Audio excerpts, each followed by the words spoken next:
Good afternoon, everybody, and we are live on the air once again. We've just finished talking about the National League Wild Card game, and we were right back on the air. So today is the American League Wild Card game between the Rays and the A's. So for both teams, the A's have won 97 games. The Rays have won 96 games. Yet here they are, playing in the Wild Card game in Oakland tonight. And they're kind of both very interesting stories. They're both small market teams. And they're both in the same division as big market. Houston, I don't know, certainly New York's a huge market. As kind of super teams. Like the Yankees.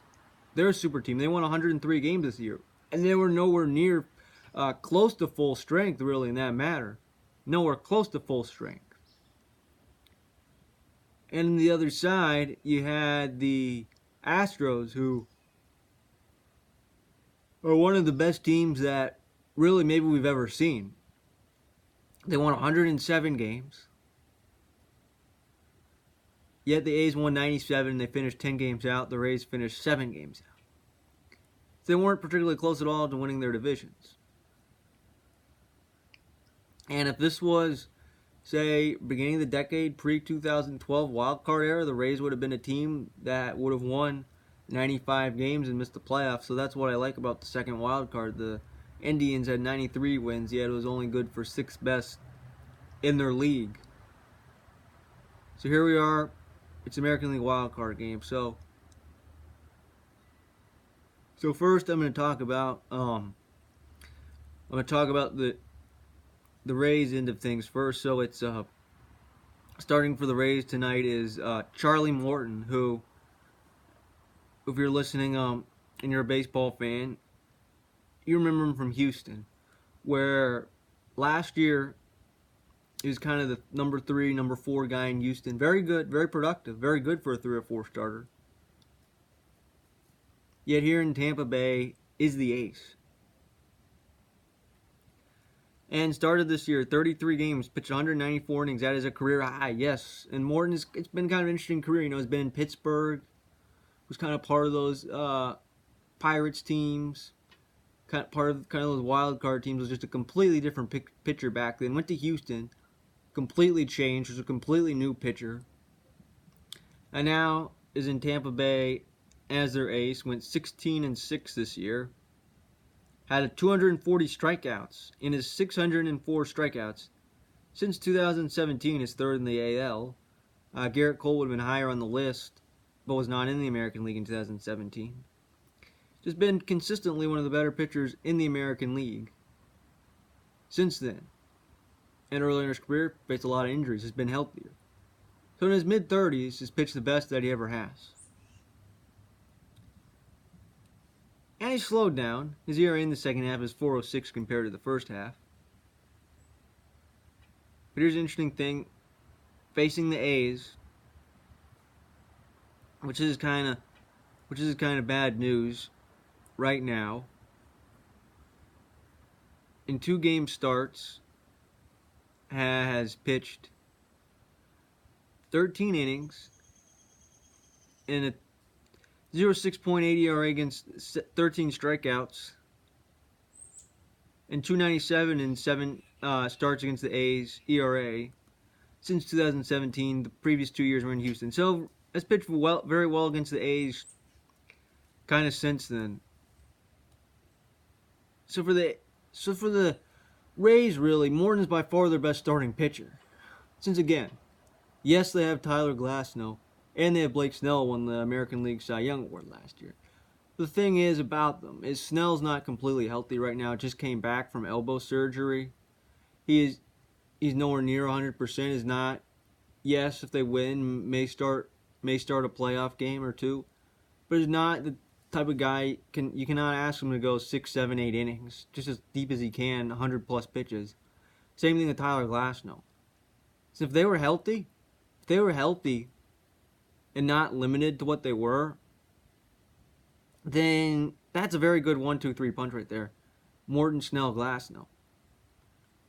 But the problem is, they're not healthy right now. So tonight, and that's if it's their only, and if this is their only playoff game, or if they advance, tonight might be. If Morton has his best stuff, and they have a great bullpen, and the Rays really have a dominating bullpen that can come in and will probably, if Morton gets in any trouble. So tonight, if they win tonight, and let's say they play Houston, they will play Houston. This could be the most amount of innings you see from a starting pitcher in this series by the Rays tonight. That's probably the most you see. Since I'm starting to think, if they win, they'll go very heavy in bullpen usage against the Astros. They really don't have a choice. Since again, who are you starting? Sure, you may start Glasnow, but he might only be able to go 3 or 4 innings. Sure, you can start Snell, but again, he hasn't worked his way back yet. He might only be able to go 3 or 4 innings. Will not be able to provide you length that you might need. So the bullpen, and this is against Houston, they're going to be relied on heavily, really throughout the series against the Astros. Yet, I kind of want to read some interesting numbers from the notable bullpen numbers. Diego Castillo, 1.23 ERA in September. Tyler Glasnow in 4 starts had a 1.46 ERA. Short, very short, obviously. Yet he had 15.3 Ks per 9 innings.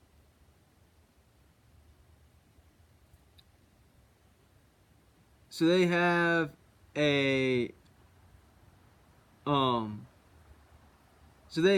of a deep bullpen. They have a lot of options that they can use. Oliver Drake, 2 ERA in September, 12.7 Ks per 9 innings. So not only that, heavy bullpen usage, but they're going to use they're going to more likely than not use an opener in most playoff games minus Morton. Since Charlie Morton right now it really is their only really true reliable starter, we can say, hey, go 6-7 innings.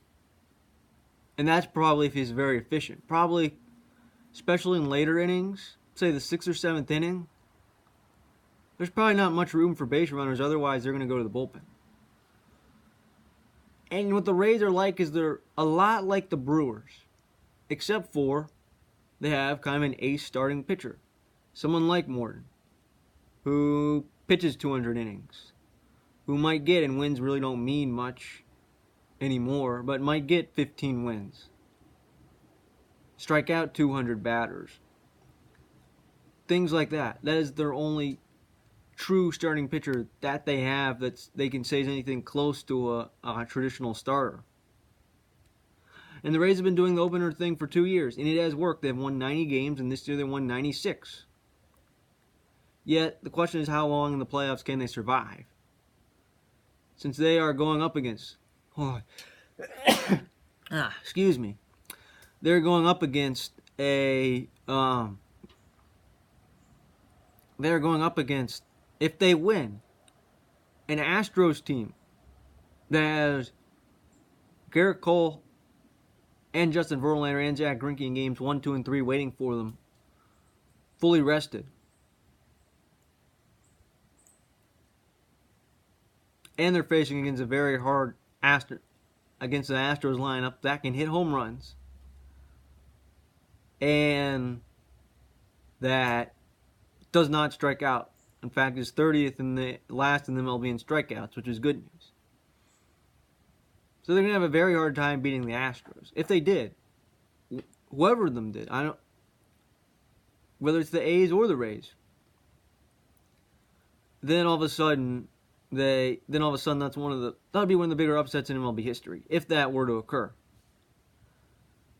So now, for the Rays, obviously, starting pitching,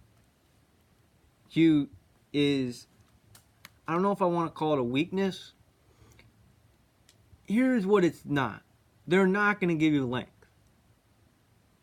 They're going to have kind of guys start the game out and pitch for a few innings. That's going to be their version of starting pitching and open. So if this works, if they win, then they're just going to have to, against the Astros, try to figure out, since they have a large bullpen, just get people out of the bullpen and try to see who's going well or not. So there you go. The Astros have a huge advantage right there. Since again, there may be somebody who just doesn't have it that day. So they might try in one reliever after another. Someone may be off that day. They're going to have to use so many innings. They're going to work the relievers very hard throughout the series. In fact, at the end of the series, if they win against the Astros, it'd be interesting to see, say, starting pitching innings compared to relief innings. Relief innings is going to be higher. They're definitely going to get more innings out of their bullpen. But do certain guys in the bullpen have more innings pitched in the series than starters? Yes, that probably will happen now and throughout the playoffs. So can they make a deep playoff run? The Brewers, who had a bullpen last year, kind of relied kind of on the same thing.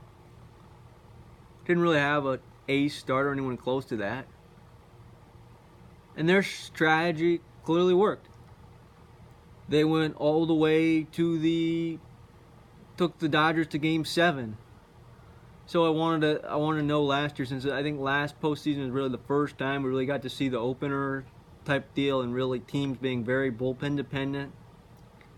In the playoffs, since in 2017 was really, even then was really more relying on traditional starters. And yes, the bullpens obviously got heavy innings, but it wasn't like it quite was today.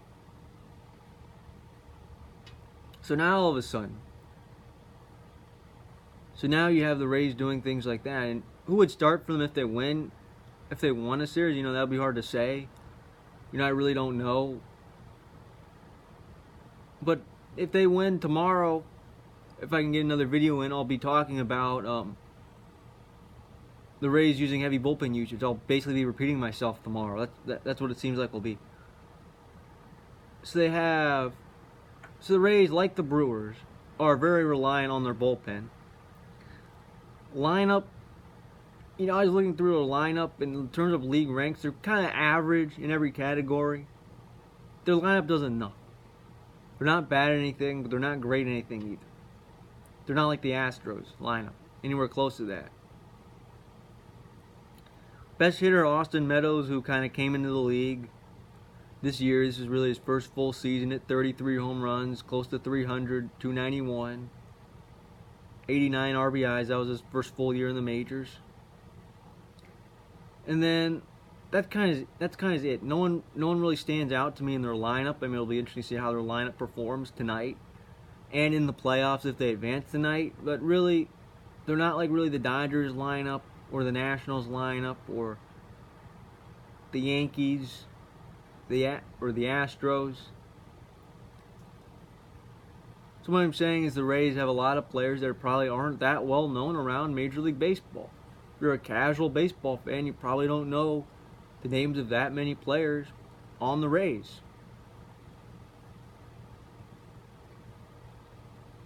So now on the A's side of things, so their starting pitcher, it will be Sean Manaea. He'll be starting for them. So Sean Manaea had an interesting year.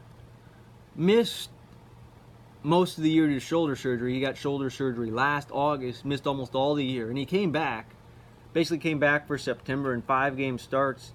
In 5 starts, he had a 1.21 ERA and 29 innings. So basically went about 6 innings per start on average, about a strikeout per inning.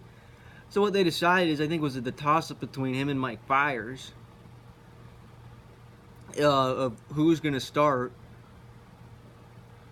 And basically, they decided on Sean Manaea, who was the hot hand down the stretch. Kind of reminds me of Marcus Stroman, who many people believe would probably miss the entire year if an injury came back, maybe somewhat earlier than expected. Was really good down the stretches and is now part of their playoff rotation, which makes sense. And is so again, how many start innings does he go tonight? You know, if he's like what he is before, 85 to 90 pitches, then maybe he goes 5 or 6 innings. That seems about right. And that's if he pitches well. And on the other side of things, one player really had a great year I want to point out is Marcus Semien, who had a 8.1 WAR, that is wins above replacement, and hit 33 home runs as a shortstop. Had one of the best years probably any shortstop did in the American League this year. Could be an MVP finalist. And then they have Matt Olson, Matt Chapman with 36 home runs apiece. So yes, there is power in the lineup. The A's getting a lot of home runs. I think they have the advantage offensively. Again, their lineup is not like Houston or the Yankees or what the Dodgers or Nationals lineup could be, but it's still, they can definitely score runs, definitely hit home runs. Pretty much everyone in this day and age hits home runs. The bullpen is actually quite different. Last year, it was kind of interesting what they did. Is against the Yankees, they tried the opener in the wild card game. It did not work. You know, got valuable guys. Blake Treinen had one of the best years any closers really ever had last year. He's not going to pitch, was ineffective, and is out for the year for an injury. Luke Trevino, who can give them multiple innings, will not pitch as well. He is out for the year. So their bullpen is very different. You think about last year. They had a starting rotation that would give them, I don't know, 5 innings, and then they had the bullpen combination, kind of 6, 7, 8, 9, kind of a script-like thing. They don't have that this year. It's completely different. All 4 of those guys. It was Familia, Rodney, Trevino, Trinian. None of them are on the A's this year, or are both hurt or injured. So none of them will be on the playoff roster. So again, different bullpen. The closer's different. Their opener last year. Their closer is now Liam Hendricks. Low ERA at 1.8 ERA, 25 saves. And two guys who I think will be interesting to watch tonight, and if they win, really throughout the playoffs, throughout the Astros series, it is Jesus Luzardo, who a couple of years ago was part of people didn't think much of him a few years ago, was traded as kind of that Sean Doolittle and Ryan Madsen trade. Is trained to be a starter and probably will be maybe as soon as next year if the A's. Basically came up this September, basically pitches on average 2 innings per start. Has 16 strikeouts in 6 games, 12 innings. And they also have AJ Puck, who again, high draft pick, was supposed to be in the starting rotation really as early as last year. Had Tommy John surgery, is back now, will probably be a starter next year in their rotation. In 11 innings, pitched 10 games. So those are young lefties who can throw hard, who have potential to strike out a lot of batters, and may very well be in the A's rotation next year.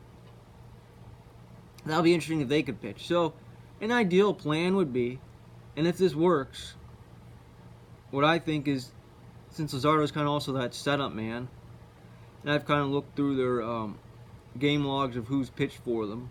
If Manaea goes 5, gives them 5, even 6 good innings, Luzardo goes 2, then it's Hendricks, that would be a good plan. You're really just using 3 pitchers, not using really that many pitchers, really. That could work. And they have a lineup that can score runs, can definitely hit home runs. They have 3 guys that have hit 30 or more home runs, and multiple others that are in the 20s as well, mid-20s. So again, they have the offense to win. So who's on paper? If I had to give starting rotation, like overall, tonight is Morton. Morton has an advantage over Manaea since he's pitched a whole year. So I'd give them the advantage for now. If you have to say outside of that, it's pretty close. I mean, I guess the A's starters can give you more length, but overall effectiveness, like if you had Glasnow and Snell completely healthy at their very highest level, the Rays would have a big advantage in starting rotation. But it's not. It's just Morton. So we'll see fairly traditional starting pitching. I think we could see as many as 12 combined innings out of the starting rotation. But if things don't start to look good for the Rays, they could be in the bullpen early, and there's a good chance there could be a lot of bullpen innings. We just don't know. Since either way, I think each team's going to use 3 or 4 pitchers at least, if not more.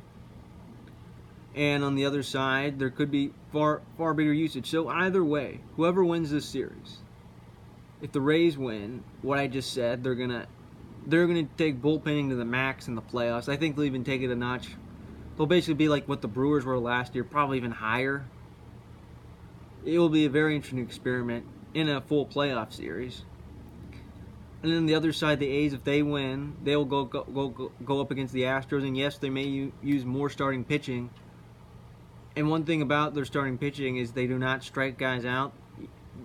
For today's day and age, a lot of their guys have fairly low strikeout rates. And against an Astros team that doesn't strike out, that could be a problem there.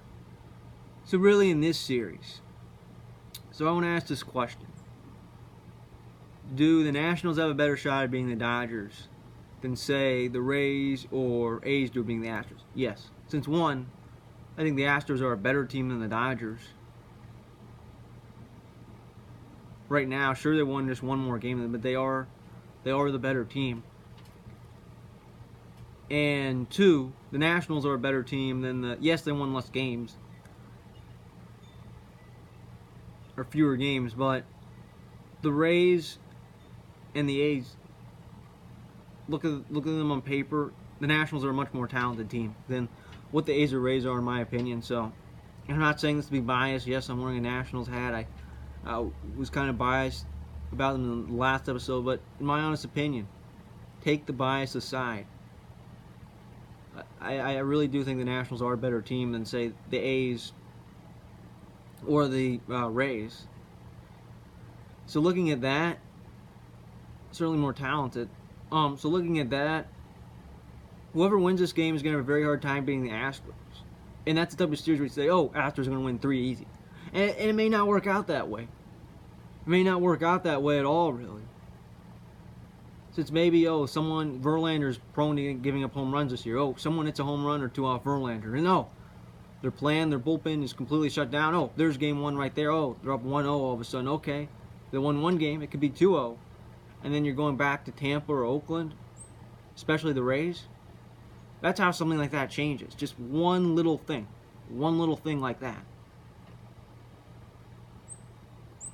So again, the A's bullpen is not as good as it was last year. They're not completely bullpen dependent. Yes, they are, in some ways, they are kind of bullpen dependent.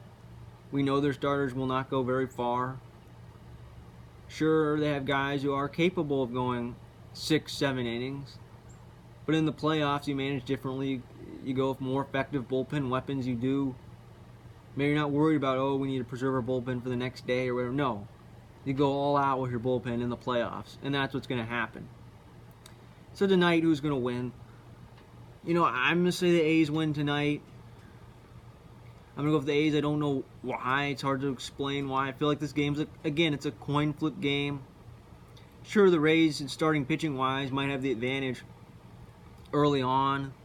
And yes, they do have a better bullpen.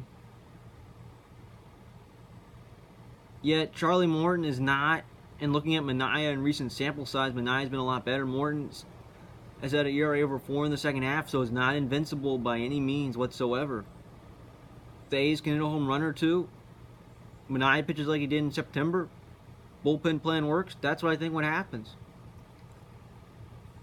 The A's score runs. I think it's going to be similar to what the National League wildcard game was last night. A little bit more high scoring than that. Yet, this time the A's plan works and the A's win and they play the Astros. So regardless of who wins,